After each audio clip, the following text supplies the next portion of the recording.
The rain had not stopped since morning, and Elinor Hartley had long ago given up expecting it to matter to anyone but herself.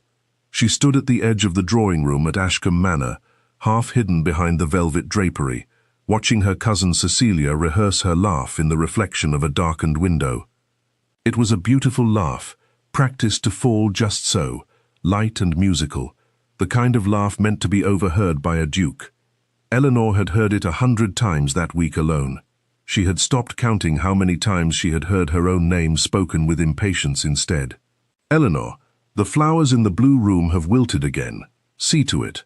Elinor, tell cook the fish course must be delayed until 6:30. Elinor, do try not to be seen when the carriages arrive." That last instruction, delivered by her aunt, Lady Vane, with the same brisk indifference she might use to order a servant to sweep ash from a hearth, had settled into Elinor's chest like a stone. She was 23, unmarried, dependent, and, by her aunt's estimation, ornamental only in her usefulness. She was not to be seen. She understood this. She had understood it since she was 12 years old, and her parents had died within a season of each other, leaving her to the charity of relations who measured charity carefully, like flour in a famine. She did not resent Cecilia, not truly. Her cousin was lovely, in the way spoiled things are lovely, glossy and untested. But sometimes, in quiet moments, Elinor allowed herself to imagine what it might be to be looked at, rather than looked past. It was a small, shameful longing, and she kept it folded away, the way she kept the single miniature portrait of her mother at the bottom of her trunk. Tonight, the imagining felt sharper than usual, because tonight the Duke of Rothmere was expected. The rumor had swept through the county for a fortnight. He was young, unmarried, immensely wealthy, and, more precious than any of these things to a family drowning quietly in debt, he was said to be considering a match. Sir Reginald Vane, Elinor's uncle, had spent 3 days in a fever of hospitality, ordering the stables mucked twice over and the good silver counted and recounted. Lady Vane had spent the same 3 days transforming Cecilia into something she hoped would catch a duke's eye and hold it. No one had asked what Elinor thought of any of it. No one ever did. She was not envious. She told herself this firmly, several times, as she straightened the last crooked painting in the hall and listened to the wheels of the first carriage crunch against wet gravel. She was only tired, and a little cold, and perhaps, though she would not have said so aloud, a little curious what a duke looked like up close, whether wealth truly changed the shape of a man's face, the way people seemed to believe. She would learn the answer sooner than she expected, and in a manner she could not have imagined. For the man who stepped down from the second, plainer carriage that evening, the one that arrived a full quarter-hour after the grand equipage bearing a golden-haired gentleman introduced with great ceremony as His Grace, the Duke of Rothmere, was not announced at all. He simply appeared at the edge of the stable-yard in a dark greatcoat, unremarkable boots, and an expression of quiet, careful watching, as though he had been sent ahead to catalogue the household rather than be received by it. Elinor, sent out with an umbrella she had been scolded into fetching, very nearly walked past him without a second glance. It was the sound of the horses shying at a crack of thunder that made her stop, made her see him step forward instinctively to steady the frightened leader, murmuring something low and calm to the animal before any groom could reach it. "You've a gentle hand with him," she said, before she thought better of speaking to a stranger at all. He looked at her then, properly, for the first time. His eyes were a grey so pale they seemed lit from within, and there was something searching in them, something that made her feel, absurdly, as though she had been asked a question she had not yet answered. "He does not like being told what to fear," the man said, "only shown that there is nothing to fear in the first place." It was, Elinor would think later, an unusually thoughtful thing for a secretary to say. But she did not think it strange at the time.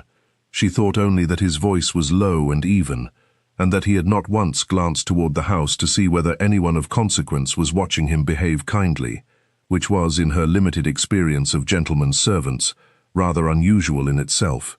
"You must be new to the Duke's household," she said, holding the umbrella a little higher so the rain would not catch his collar. "I don't believe I've seen you before." "I am new to a great many things," he said, and something flickered behind his careful expression.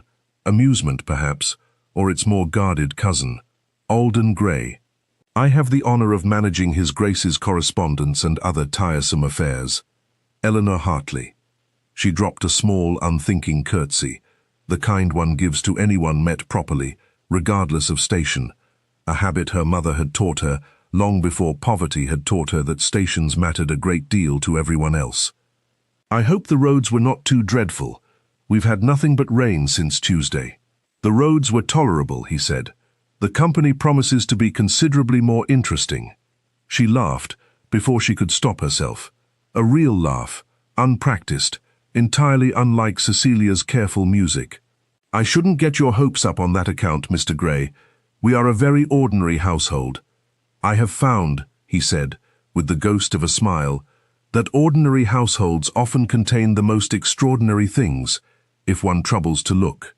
He bowed, briefly, and turned to attend to some matter of luggage, and Elinor went back into the house with rain on her shoulders and an odd, warm confusion in her chest that she did not examine too closely, because examining it felt dangerous, the way standing too near a cliff's edge felt dangerous, even when one had no intention of jumping. She did not know, could not have known, that the man she had just called a secretary was in fact Gabriel Ashworth, 9th Duke of Rothmere, and that the golden-haired gentleman receiving all the bows and curtsies in the drawing-room at that very moment was his oldest friend, Julian Farrow, playing a part they had agreed upon 3 days before, for reasons Gabriel had not fully explained even to himself. He had told Julian it was caution. A man in his position could not simply appear in a house full of marriageable daughters and expect to see anyone's true face, only the face arranged for a duke's benefit, powdered and rehearsed, and utterly false. He wanted, just once, to walk into a room as no one at all, and see what a family did when they believed there was nothing to be gained from him. He had not told Julian the rest of it, that 2 years ago a woman named Lady Rosalind Ainsworth had promised him her heart and then married a baronet with a larger income within a month of a false rumor that Rothmere's fortune had collapsed. He had not told anyone how thoroughly that had taught him to distrust the particular warmth in a woman's eyes when she learned his title, how he had come, since then, to test that warmth before he trusted it, the way a man tests ice before he commits his full weight to it. He had expected, walking up that drive in the rain, to find at Ashcombe Manor precisely what he found in every house he visited under his own name: vanity, dressed as virtue, ambition, dressed as affection.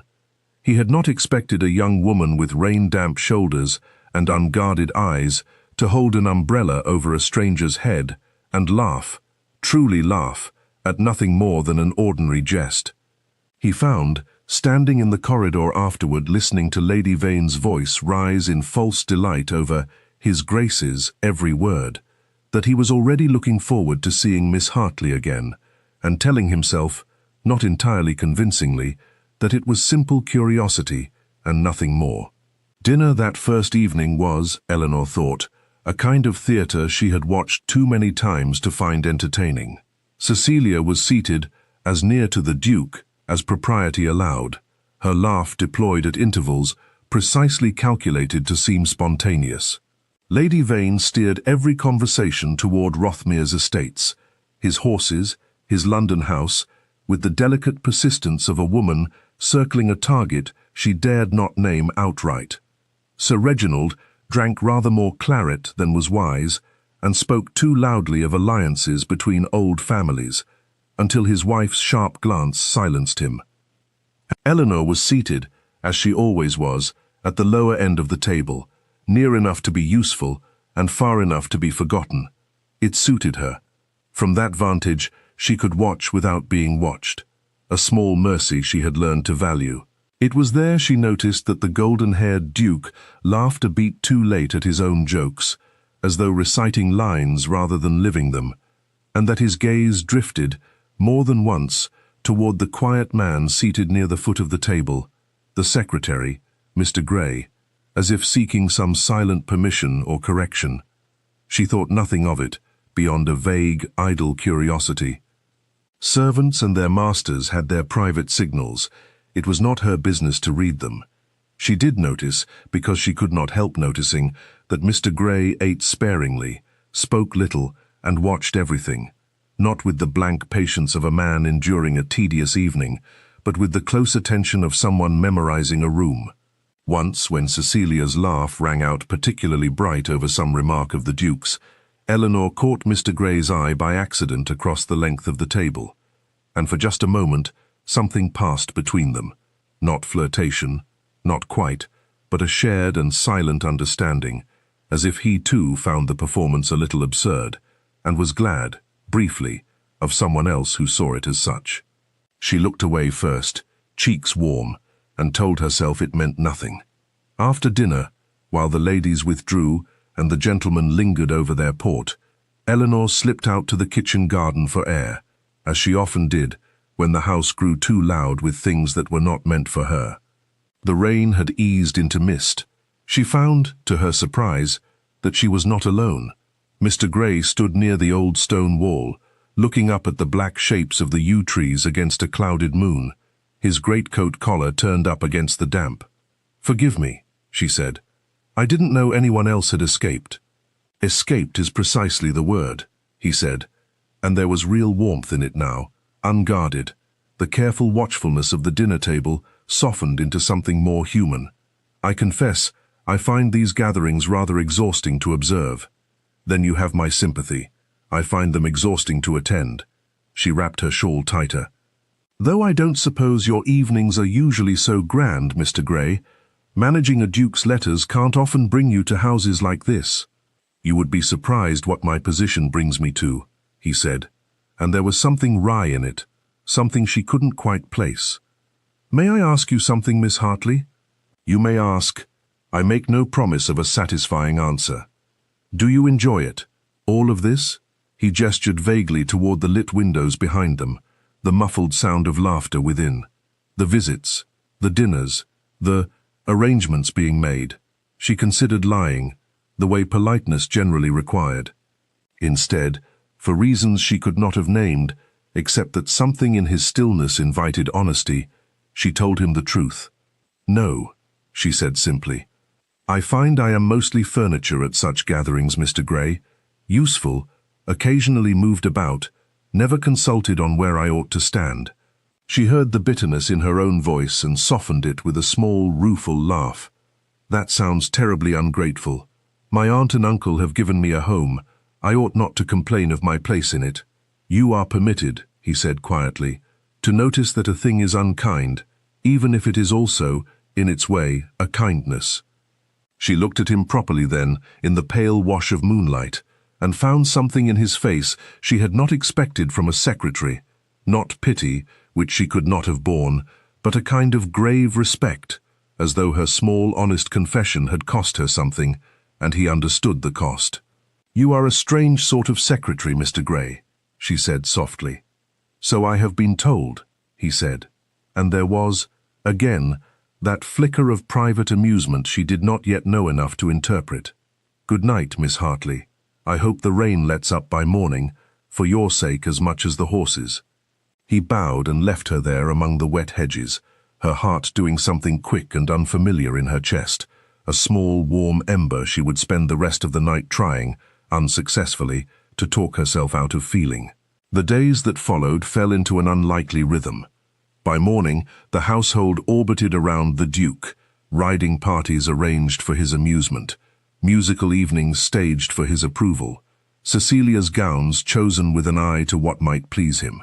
By the quieter hours of afternoon, when Cecilia napped or fussed over her toilette, and Lady Vane occupied herself with correspondence designed to spread news of the match she was already certain of, Elinor found herself, again and again, in the company of Mr. Grey. It began, she told herself, entirely by accident. She had gone to the library to fetch a book for her uncle, and found the secretary there, several days into the visit, examining the spines of old volumes, with the unhurried attention of a man who genuinely loved books rather than merely tolerating them as furnishings. "You've found the one room in this house no one else visits," she said. "I noticed that at once," he said, without turning. "A house reveals a great deal in the rooms it neglects. You are very fond of observing houses, Mr. Gray. An occupational habit." He turned then, holding out a slim volume of poetry, worn soft at the corners. "Do you know this one?" She did. It had been her father's. Before her father's books had all been sold to settle debts she'd been too young to understand, and seeing a twin of it in a stranger's hands sent a small ache through her that she had not expected. "My father used to read from it," she said, before she could decide whether to say so at all. "In the evenings, before," she stopped. "Before he died," Mr. Gray said gently, not a question. "Yes." She looked at the book rather than at him, because it was easier. "I don't often speak of it. My aunt finds it indelicate to dwell on grief in company." "Grief is not indelicate," he said, with a quiet firmness that surprised her. "It is only inconvenient to those who have never properly felt it themselves." She looked up at that, startled, and found him watching her with an intensity that made her breath catch, though she could not have said why. It was not desire, not exactly, or not only that. It was closer to recognition, as though he had been searching a great many rooms for a particular face, and had, unexpectedly, found it in hers.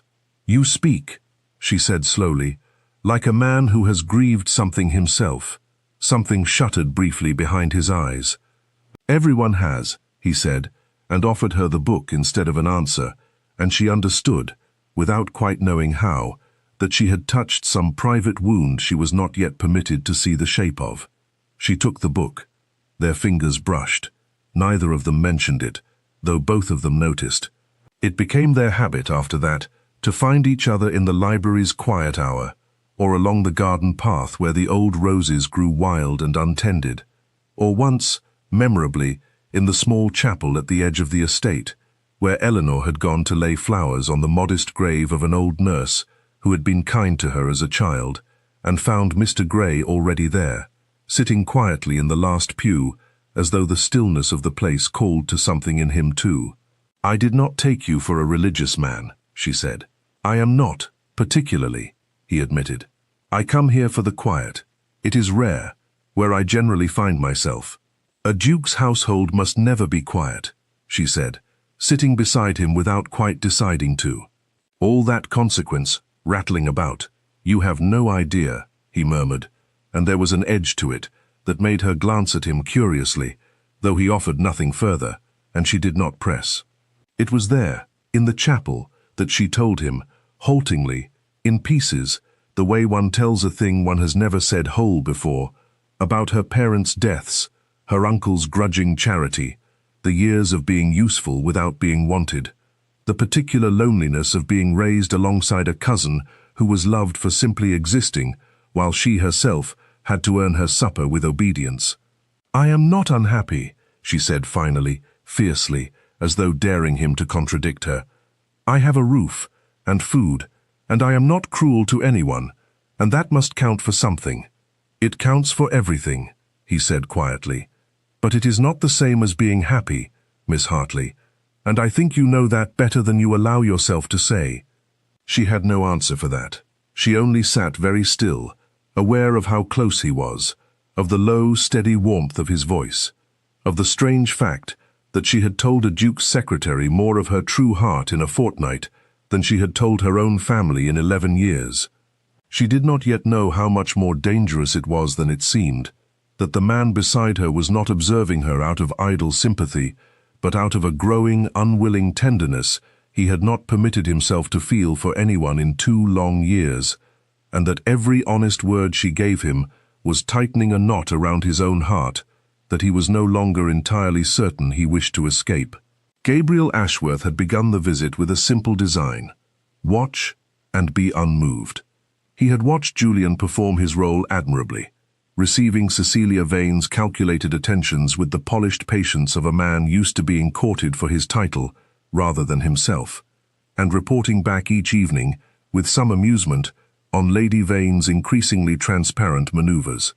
"She asked me today," Julian told him one night, sprawled in the chair of the small chamber they shared, under pretense of master and servant, sleeping in adjoining rooms, whether I preferred a large family seat or a townhouse for the winter months, and then, without any transition whatsoever, whether Cecilia's colouring would suit better in blue or gold. "I begin to feel less a suitor than a piece of upholstery being fitted for a drawing room." "You are bearing it admirably," Gabriel said, only half listening, his mind elsewhere. In a chapel, on a garden path, in the particular way Elinor Hartley's voice softened when she spoke of her father. Julian studied him with the shrewd affection of a man who had known him since Eton. "You are not attending to a word I say. I am attending. You are attending to Miss Hartley," Julian said, "which is a different occupation altogether, and one you did not undertake this charade to pursue." Gabriel did not deny it, which was in itself an answer. "Gabriel," Julian's voice lost its teasing edge. "You know how this ends, don't you? Sooner or later the truth comes out. It always does. And when it does, that girl will learn that every honest word she has given a poor secretary these past 2 weeks was in fact given to a duke who let her believe otherwise. Women do not, in my experience, thank a man for that particular kindness." "I did not set out to deceive her," Gabriel said, low. "No," Julian agreed. "You set out to deceive an entire household, and she happened to be standing in the middle of it when the deception began. I do not say you meant her harm. I say the harm will land on her regardless of what you meant." It was not a comfortable truth, and Gabriel turned from it the way a man turns from a fire too hot to approach directly, telling himself there was time yet, a few more days, a few more honest conversations, before he need face what Julian had already seen clearly. He did not yet understand how little time remained. The trouble began, as such troubles often do, with a letter. It arrived for Sir Reginald on a grey Thursday morning, brought by a rider who had come some distance and asked to be paid before he would relinquish it, a demand that told Elinor, listening from the hall where she had been sent with the morning's mending, everything she needed to know about its contents before her uncle had even broken the seal. She heard, through the half-opened study door, her uncle's voice crack with something between panic and fury. £3,000.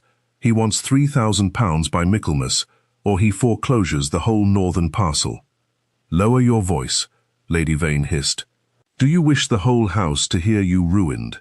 "I wish," Sir Reginald said, with the particular bitterness of a proud man cornered, "that this cursed duke would make his offer for Cecilia before we are none of us left with a roof to receive him under."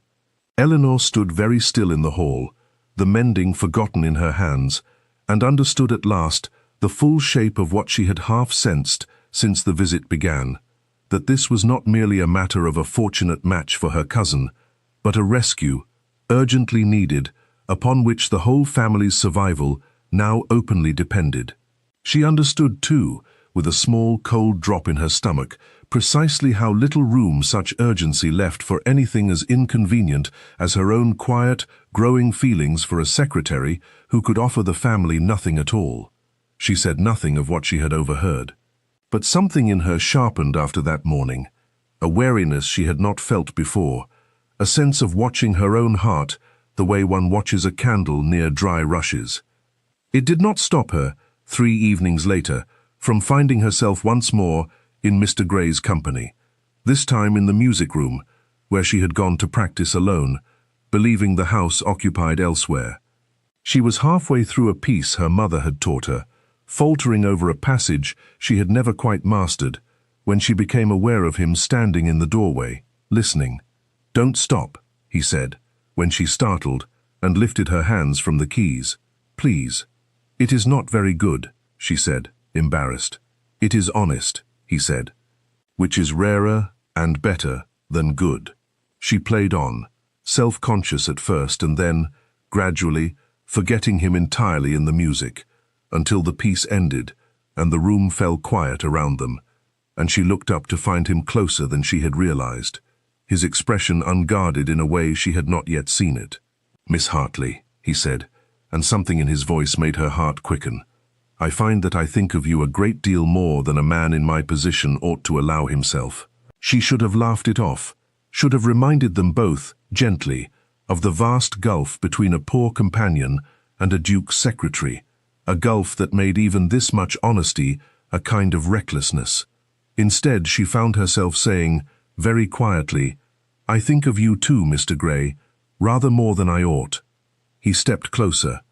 For one suspended moment she thought, hoped, feared, that he might close the distance entirely, and something in her leaned toward that possibility, even as every rule she had been raised on warned her back from it. It was the sound of Cecilia's voice in the corridor, bright and careless, that broke the moment before either of them could act on it. Elinor stepped back, cheeks flaming, and Mr. Grey's face resumed, almost instantly, the careful neutrality of a servant caught somewhere he ought not linger. "Good night, Miss Hartley," he said, low, and was gone before Cecilia entered, humming, entirely unaware of what she had interrupted. Elinor sat very still at the pianoforte for a long while after, her hands trembling faintly in her lap, torn between the warm, dangerous joy of what had nearly been said and the cold certainty that nothing could come of it, that a secretary, however kind, however searching his grey eyes, could not save her from the quiet erasure that was her likely future, and that she was a fool, a complete fool, to let herself want more than her situation could ever grant her. She did not yet know that the very thing she believed impossible was, in fact, already closer to true than she could have dreamed, and that the danger she sensed was real, but not for the reason she imagined. The masquerade held longer than either Gabriel or Julian had anticipated, in part because Lady Vane's schemes accelerated faster than either man had accounted for. It was announced, 3 days later, over a breakfast heavy with false cheer, that a ball would be held at Ashcombe Manor at the week's end, ostensibly to honour the neighbourhood, in truth to force the Duke's hand before Michaelmas and its ruinous deadline arrived. Lady Vane spoke of the ball with the bright, brittle determination of a woman staking everything on a single throw of dice, and Elinor, watching her aunt's hands shake very slightly as she gave instructions to the housekeeper, felt an unexpected and unwelcome pity beneath her own private dread. She was given for the ball her aunt's discarded gown from 2 seasons past, taken in hastily and without much care, in a shade of grey that flattered no one. It did not matter. She had not expected to be looked at. She had not expected either the particular ache of watching Cecilia prepare, the new silk, the careful arrangement of curls, the practiced smile rehearsed one final time before the glass, and knowing that whatever passed between herself and Mr. Grey in quiet corners of the house, this ball belonged, by every law that governed their world, to her cousin and the golden-haired man everyone believed to be a duke. She resolved, dressing in the grey gown with hands that would not quite steady, that she would be sensible that night.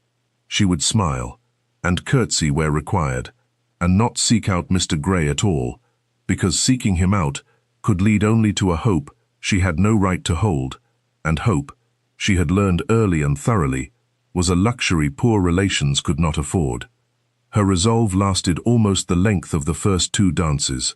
She was standing near the edge of the ballroom, half in shadow, watching the candlelight catch on gowns far finer than her own, when she became aware of him at her side, not the golden-haired Duke, resplendent in the centre of the room with Cecilia on his arm, but Mr. Grey, in a coat rather finer than she had yet seen him wear, standing very still, watching her the way he always watched her, as though she were the only thing in the room worth the trouble of seeing clearly. "You are not dancing, Miss Hartley," he said. "Companions rarely are, Mr. Grey. It is considered forward." "Then let us be forward," he said, and held out his hand, and something reckless in her, something that had been folded away and quiet for 11 long years, reached out and took it before caution could catch up. They danced. It was, she would remember afterward, the finest 3 minutes of her adult life. His hand light and sure at her waist, his eyes never once leaving hers, the candlelight and the music and the low murmur of the room falling away, until there was only the two of them, moving together as though they had always known how. She did not see Lady Vane's gaze sharpen upon them from across the room. She did not see the whisper pass, swift and ugly, from one guest to another, the poor cousin, dancing with the Duke's own secretary, as though she believed herself entitled to such attention. She saw only him, and for those 3 minutes she allowed herself, foolishly and completely, to believe that it might be enough simply to be seen. It was not until the dance ended, and he bowed over her hand a beat longer than propriety strictly required, that she caught her aunt's expression across the room, not merely disapproving, but calculating, cold, already turning some new plan over in her mind, and felt the first cold thread of dread work its way through her happiness. She did not yet know how quickly that dread would prove justified, nor how completely the ground beneath her small, stolen joy was about to give way. Lady Vane found her within the hour, in the corridor outside the ladies' retiring room, her voice pitched low and furious.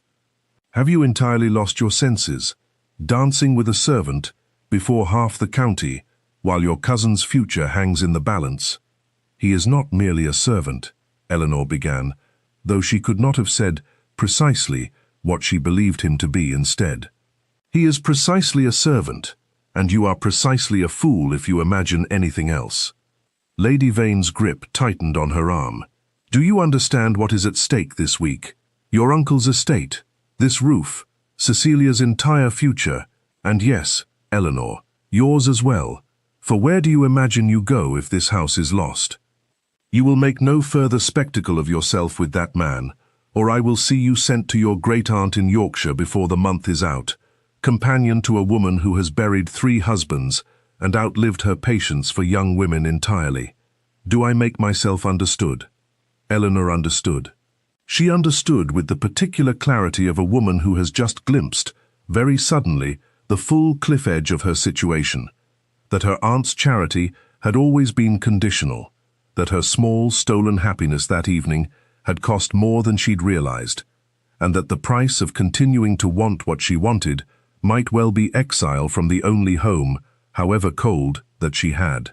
She returned to the ballroom with her composure carefully reassembled and did not seek out Mr. Grey again that night, though she felt his gaze find her more than once across the crowded room, questioning, and she made herself look away each time, because she did not trust her own face to hide what looking at him honestly would show.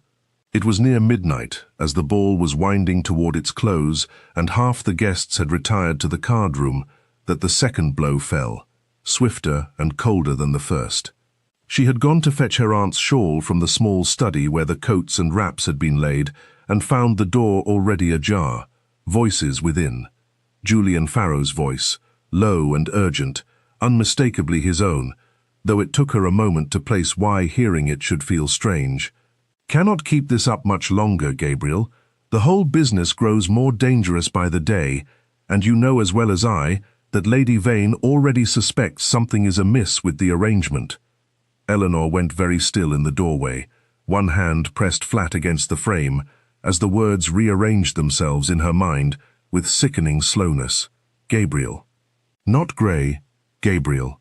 She pushed the door open before she had decided to, and found Julian Farrow and Mr. Grey. Mr. Grey, standing in his plain dark coat, his grey eyes finding hers across the small room with an expression she would spend a long time afterward trying to name.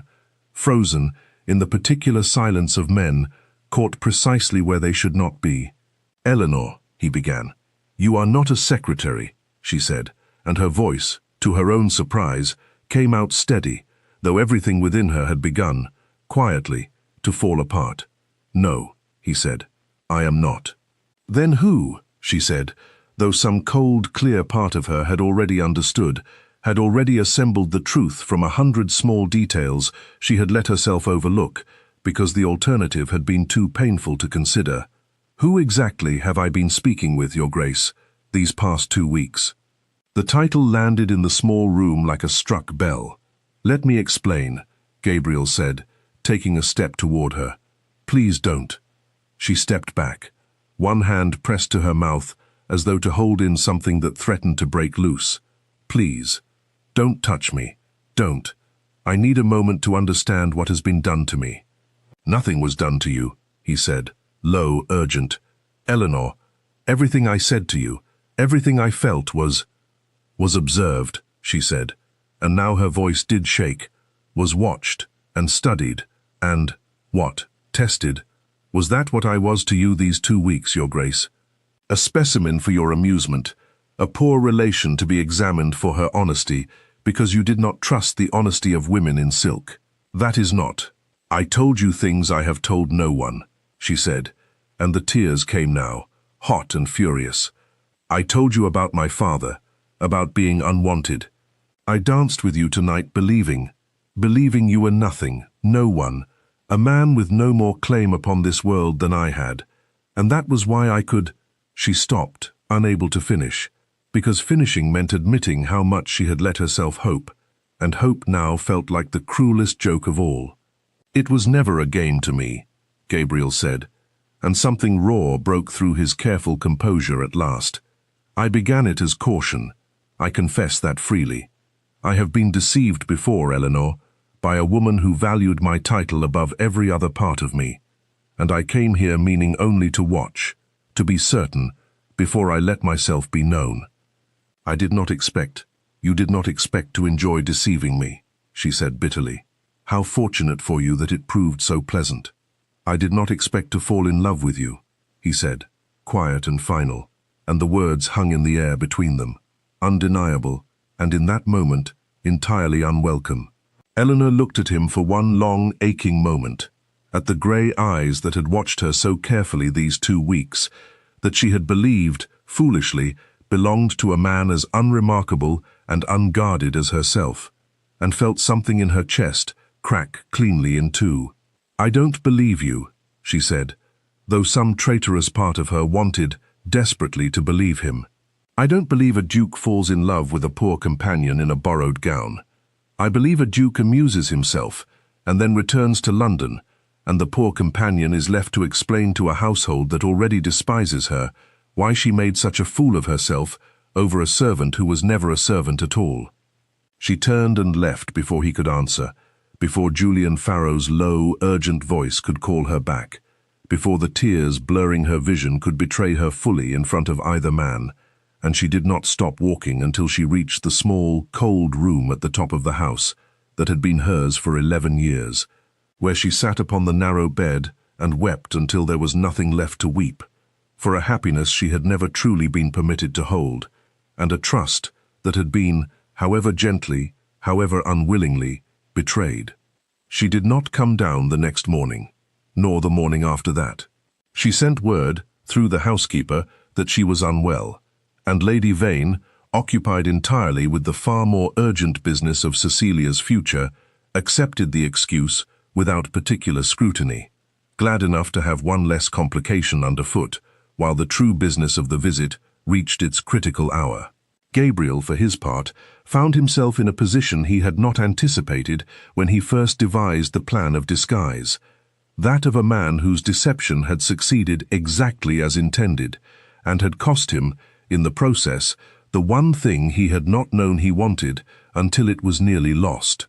"You must tell her the whole truth," Julian said, on the second morning, finding him standing at the window of their shared chamber, watching rain streak the glass. "Not merely who you are, why you did it, what she has meant to you since. She deserves the full accounting, Gabriel, not fragments offered in a moment of panic." "She will not see me," Gabriel said. "I sent a note yesterday. It was returned unopened." "Then you must find another way to be heard," Julian said, "because I did not agree to play a false duke for a fortnight, only to watch you lose the one honest thing this whole miserable charade produced." Gabriel turned from the window, something resolving in him, the particular clarity that comes to a man who has spent 2 years guarding his heart so carefully that he has forgotten what it costs to risk it, and finds, now that the risk has been taken and nearly lost, that guarding it was never worth what it protected him from feeling. "I will need your help," he said, "and I believe I will need to reveal myself properly, not merely to her, but to this entire house before the day is out. It was Lady Vane's cruelty, in the end, that forced the reckoning sooner than Gabriel had planned.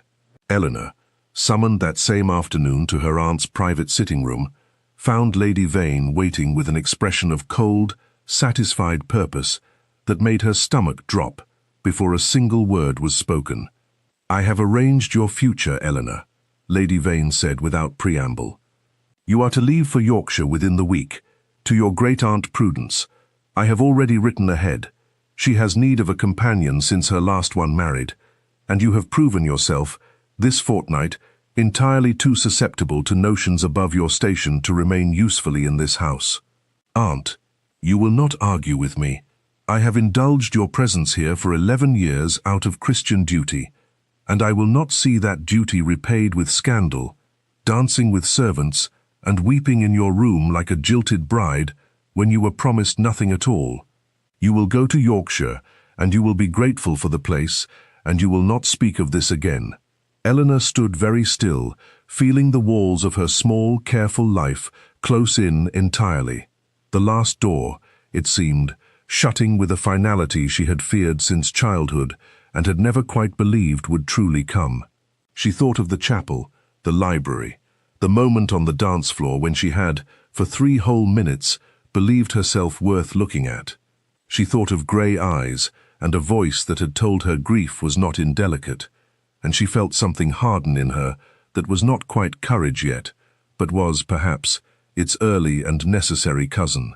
"I will not apologize," she said quietly, "for a fortnight in which I was, for the first time in 11 years, treated as though my thoughts were worth hearing. If that is a crime deserving of Yorkshire, Aunt, then I confess it freely, and I go without shame."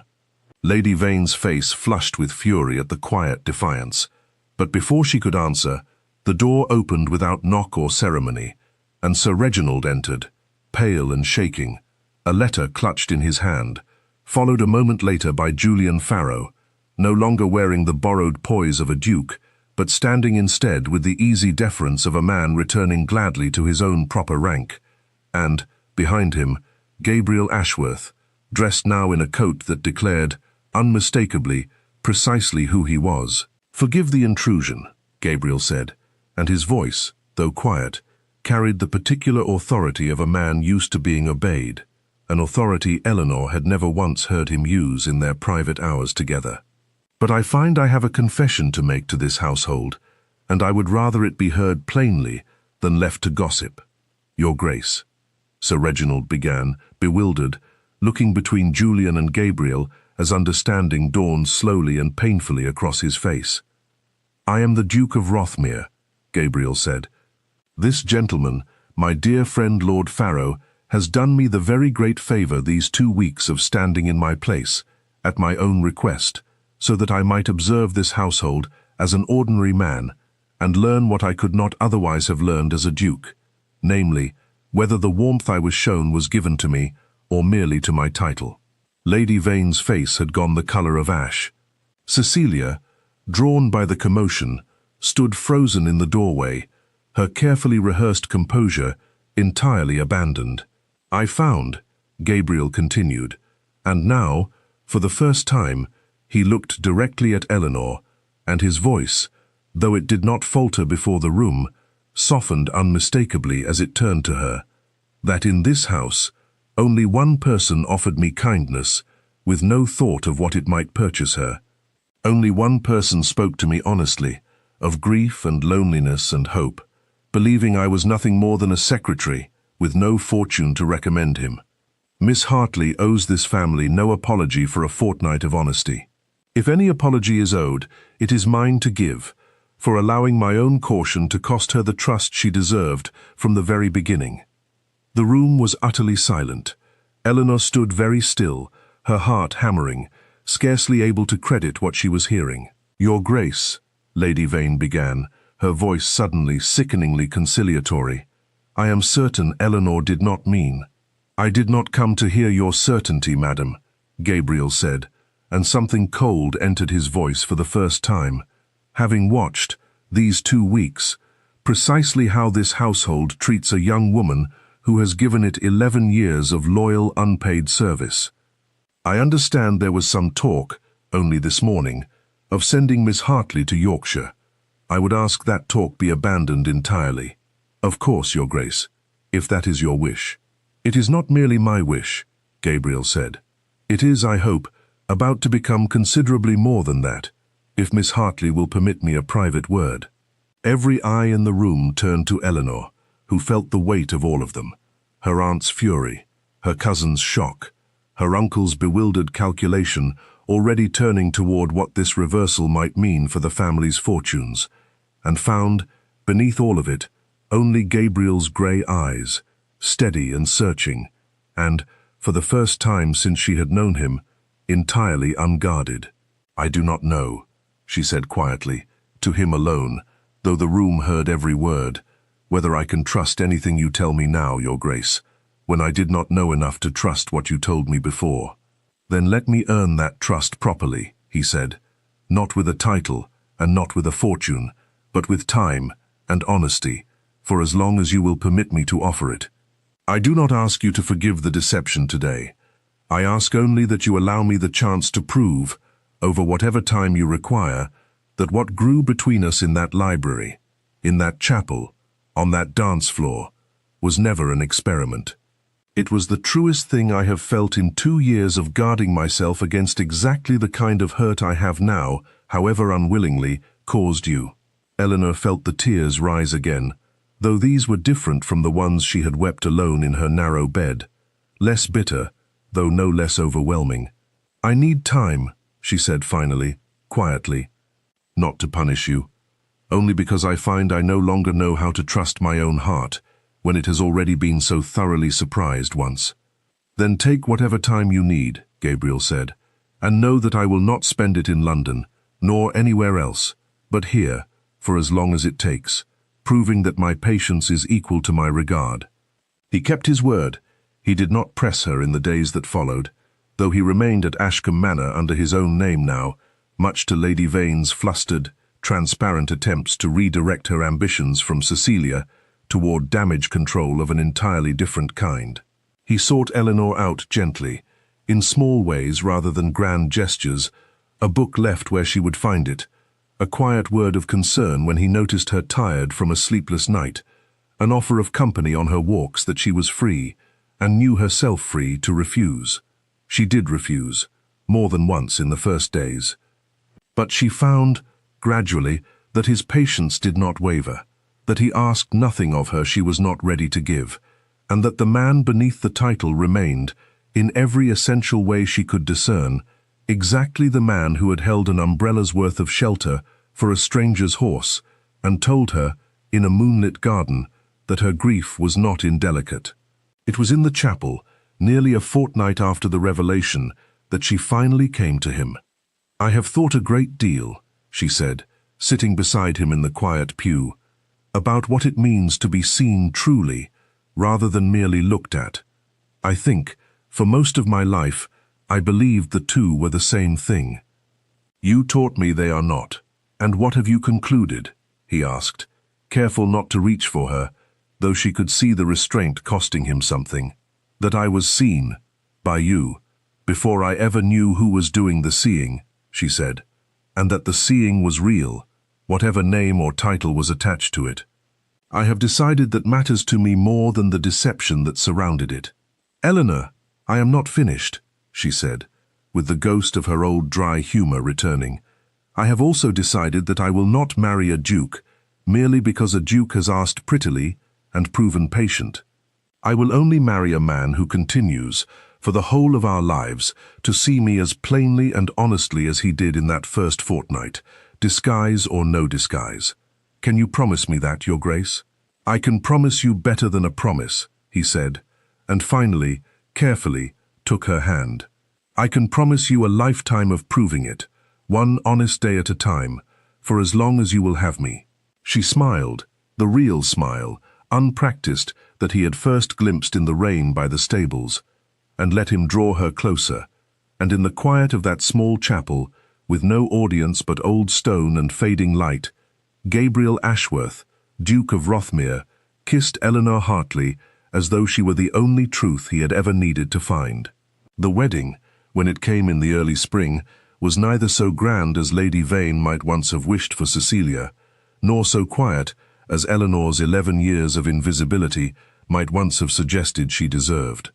It was, instead, exactly as it should have been, full of the people who had truly seen her, however few they numbered, and entirely absent the performance she had spent so long standing at the edges of.